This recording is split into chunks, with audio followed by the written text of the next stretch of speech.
So let's talk a little bit about life over here in Japan, and what it's been like for me. I don't know if everybody knows this or not, but I basically am from America. I've been living over here in Japan 25 or 26 years now. And life over here in Japan in the very beginning and in the middle and at this point has been very, very different. So in the very beginning, I had some experiences that were quite funny that I'll share with you. And the middle of my life over here in Japan has been exciting and amazingly thrilling. And the time that I'm in now, it's kind of like I've been here for so long and I have learned so many things. As a foreigner coming over here to Japan, I like to say international person, but I don't know, sometimes I say foreigner just out of habit. But as an international person relocating over here, you are exposed to so many things that you will not be exposed to in your home country. So I'm going to show you, I'm going to tell you, and I'm going to actually I'm going to be asking you questions too about your experiences. So in the comment box below, please put anything in there if you want to share your time here in Japan or anywhere around the world. You know, in Japan, there is a very, very strong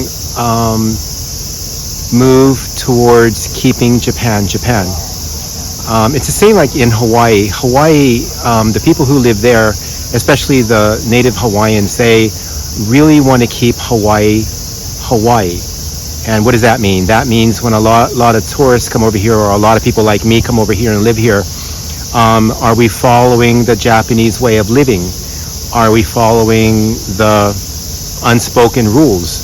Are we, not so much integrating? I don't really like the word integrating. I know what it means, but I don't think that we can fully integrate into Japanese society. It doesn't work that way. Why?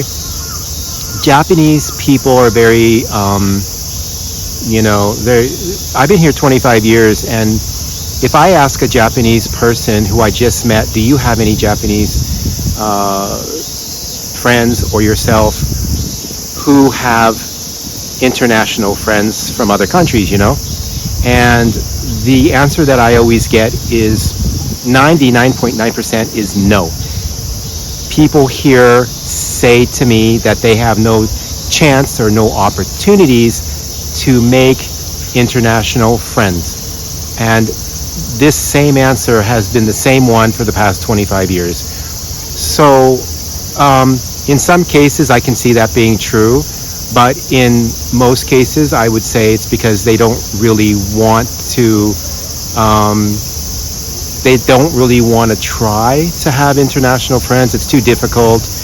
And something that you guys probably don't know, or maybe you do, I don't know, but Japanese people on the whole don't speak English.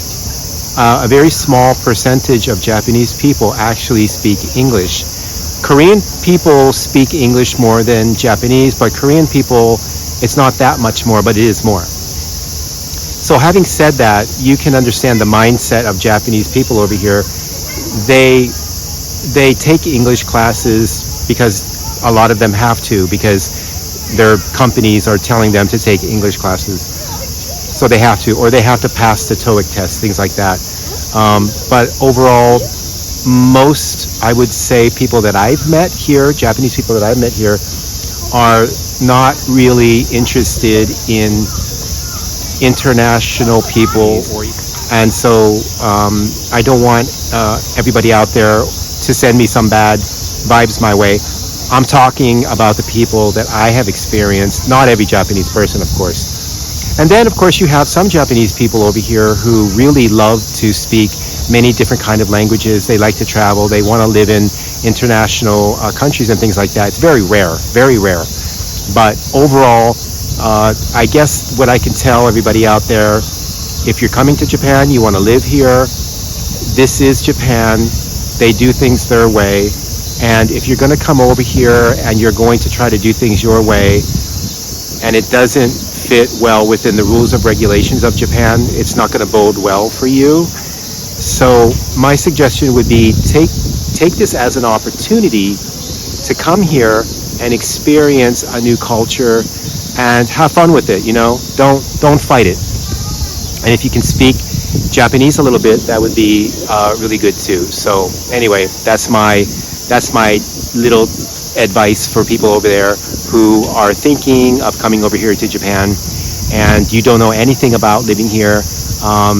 So if you have any more questions about that, please let me know. So in the comments section below, I'm going to leave a lot of links, a lot of description, and I would love for you guys to send me some comments. Let me know that you're out there. If you like and subscribe, that would be great, but the comments really mean a lot to me. It keeps me going, and it makes me realize that there's people out there in the world who really do care about travel around the world. You care about global news, and we'll keep it going for you. I tell that story to many, many, many, many people. And of course, everybody has something to say about that. But that just shows you, when I came over here to Japan, I didn't know anything about Japan. And a lot of you are probably asking, well, why the heck did you move to Japan for? If you didn't have any interest in just learning about how to count money.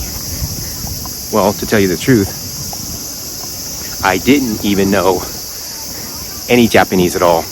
Now, of course, I could say konnichiwa or something like that, but I didn't even know Japanese. I figured when I got here, I could learn Japanese. Well, that was a big mistake. And I always advise people that if you do come over here to Japan and you want to live here, learn the language, at least to the intermediate level.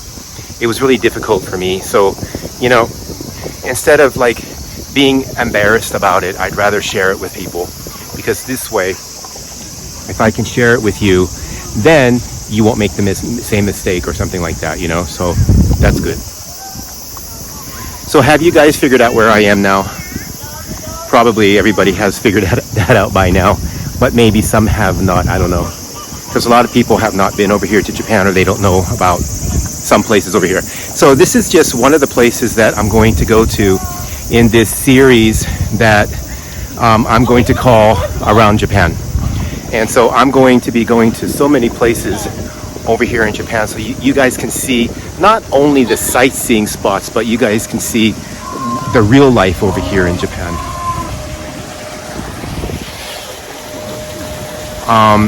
So I think I'm going to go around my neighborhood next time, or maybe today, I'm not sure.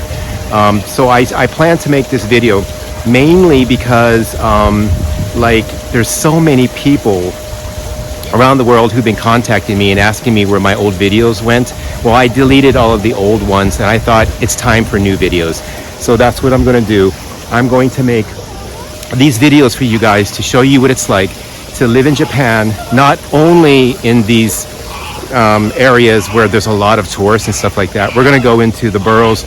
We're going to go into the outback of Tokyo, into the different kind of neighborhoods, so that you guys can really get a great look. Here's a nice neighborhood right here. Shh. Here's one of the neighborhoods. And also in this video, I want to talk about a lot of things. I want to talk about Japan. I want to talk about America. I want to talk about Trump. I want to talk about what's going on around the world. I'll try not to rehash news. I'll try to bring it from a fresh perspective. I'll try to let you guys know what the Japanese think about what's happening around the world. I didn't leave America because I didn't like America. I left America because I really wanted to work on an international scale.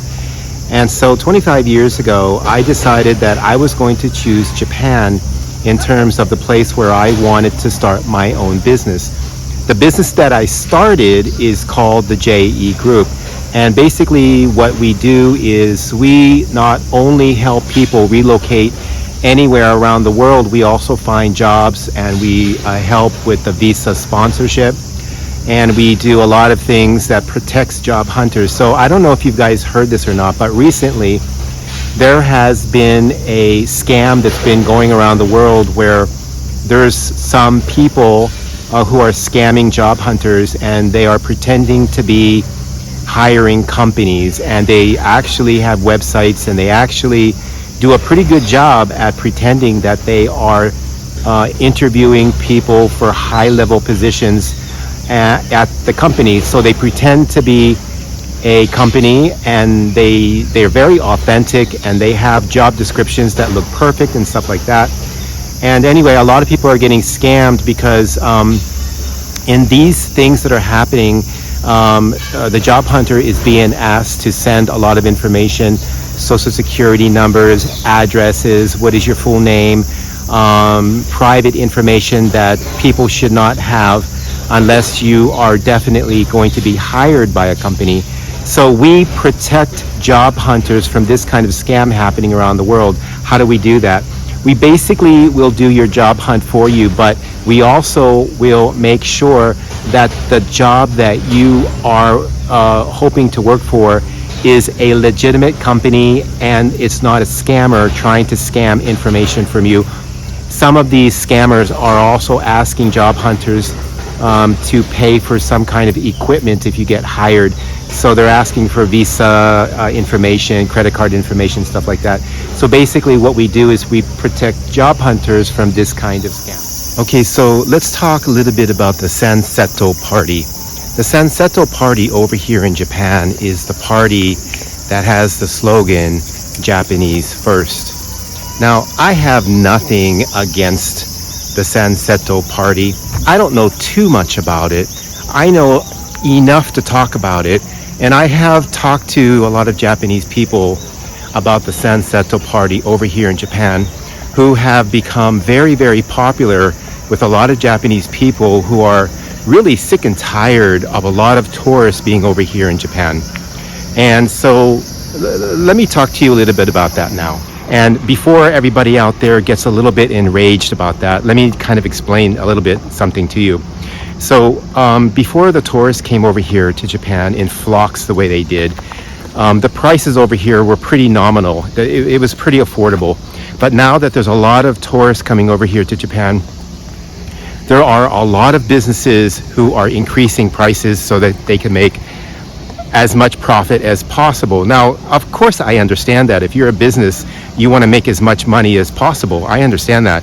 The problem is the Japanese people over here have not seen their wages increase in a long time. And so the wages for Japanese people over here from the Western standard is pretty low.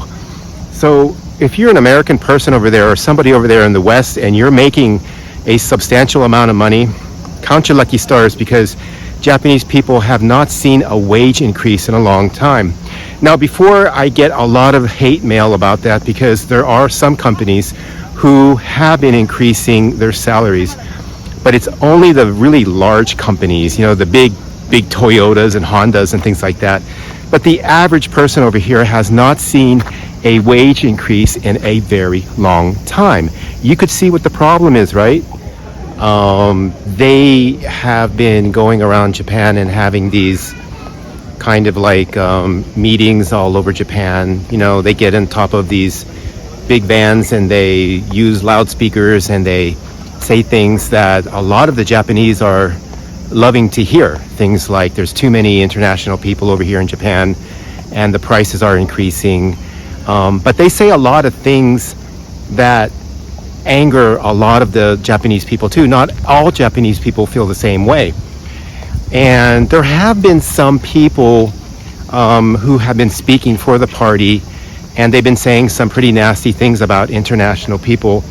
But from what I understand, the leader of the party has since fired these people, and they said that's not exactly what they mean in terms of international people being over here in Japan. Okay, now the next topic I want to talk about, just because it is really making a lot of people over here really confused, and a lot of people are kind of upset about what's happening over there in America. Now, I'm going to talk about this situation from the Japanese perspective, not from my perspective, but have asked me and said to me about what's happening over there in America.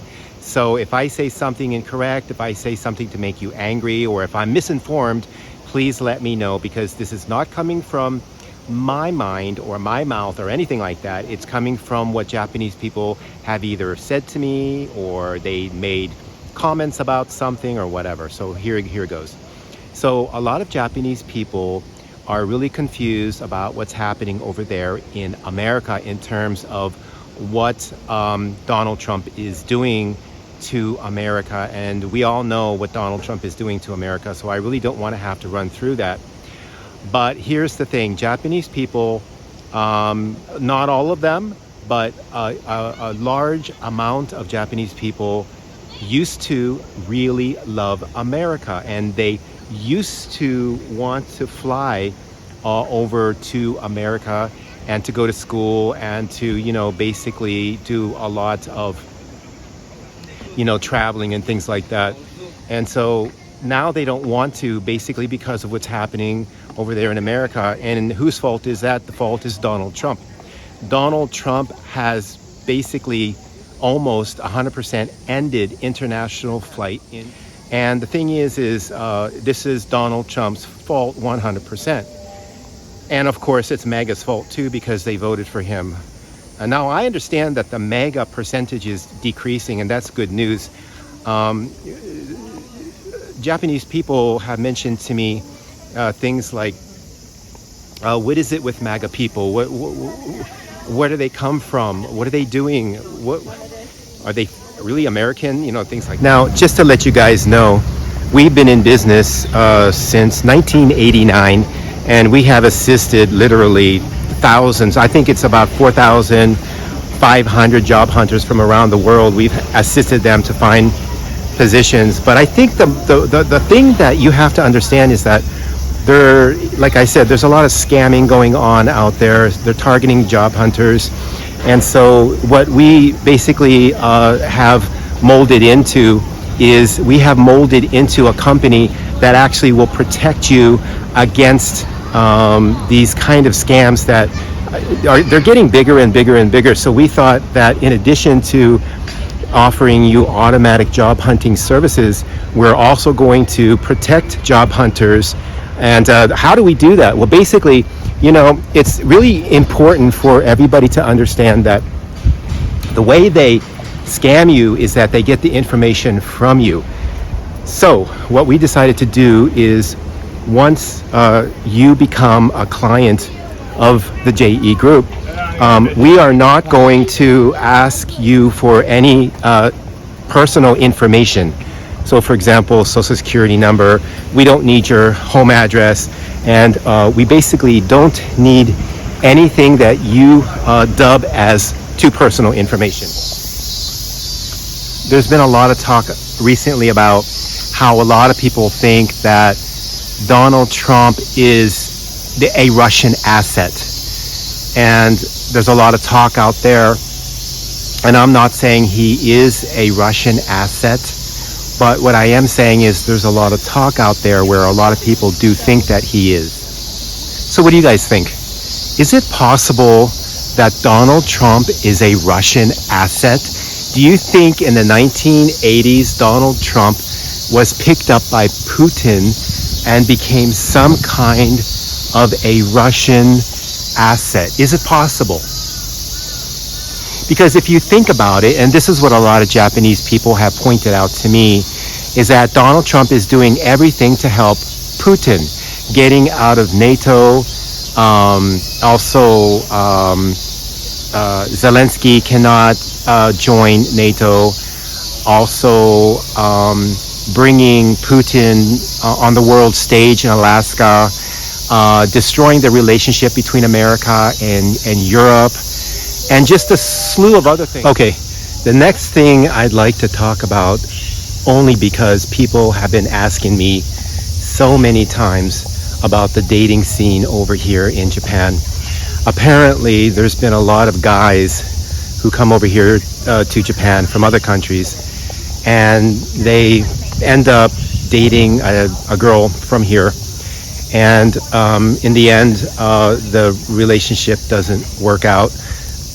So a lot of these guys who have been coming over here and sending me some message about this kind of topic have been telling me that, like, the girl, like, really did seem to like him a lot, and he spent a lot of money on her and dated her for a while, and she kept saying things like she liked him a lot, and dated for about 6 months. That seems to be about the expiration date, 6 months. And after about 6 months, the girl just ghosted him.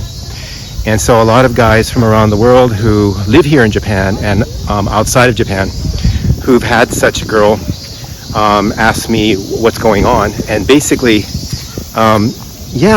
this does happen a lot. It doesn't just happen over here in Japan. That's not something that I want to say. But what I would like to say is that it does happen around the world, but it seems like it happens a lot over here in Japan. And so I guess what I would advise you guys out there is, just because a girl is smiling at you and telling you all of these things that you want to hear, basically love bombing you, you should not take her 100% as truthful. And now, I'm not saying all of the girls are like this, but there are a lot of girls who are like this here in Japan and around the world. But yeah, I hear this story a lot. And so you guys have to be a little bit careful out there.